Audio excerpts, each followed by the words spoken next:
Paul Meany, you are the former chair of the Shield Board. You were chair there for 10 years. We want to look today at the history of your involvement with Shield and the Leakela Catholic Schools Trust. Tell me about the early days, how you got involved, because you were there from the beginning. Yes, it doesn't seem like 10 years is the first thing. It's gone pretty quickly. Back in the mid-2000s, I was involved very much with the management body, the AMCSS. And when I was president of that, I used to go to meetings of the Chori Education Commission, as it then was.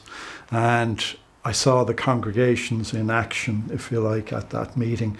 And I realised the trustee side, the patron side, was an area that I didn't know that much about.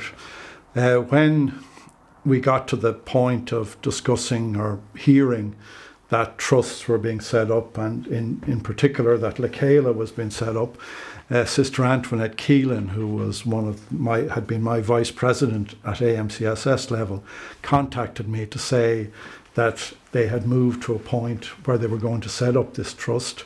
There was going to be 12 or 13 congregations coming together, and would I like to get involved? Just for the record, AMCSS, for people who mightn't know. Yes, is the Association of Management of Catholic Secondary Schools.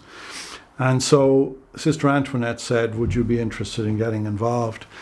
And when I heard this, I said, yes, I would straight away, because I knew her well. I also heard that Father David Toohey was going to be involved, and David and I, we went to college together, and I hadn't seen him for years, but I knew that anything he was involved in was going to be worthwhile, because as a school principal I'd been aware of his work over the previous 20 years in education. And a third element was that I'm the chair of Sion Hill College in Blackrock, and the Dominicans, and the reason I got involved there was my grandmother had gone to Sion Hill, and here were the Dominicans going to be involved in this as well. So I said to myself, yeah, the stars are aligning here in some way. This is something that will interest me. It's the next phase of my own development in terms of education, would be to get involved, if I could, in something like this. And so that's the reason I got involved. Yeah, because it was beginning just to be something of a way forward. I mean, the congregations, the orders who had run religious schools so well, their numbers were decreasing, and it was a brave step for them to really face at that stage and say, look, things are going to change into the future and we're going to need to be ready for it. Absolutely.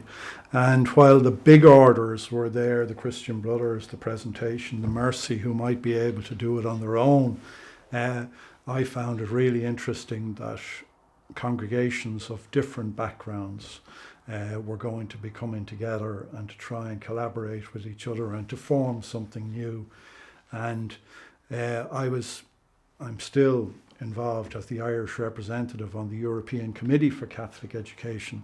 So I knew from my European contacts that this was something that had been done elsewhere as well. Yet in many, many European countries, the individual schools belonged to congregations which simply went to the diocese, and they just simply became diocesan schools.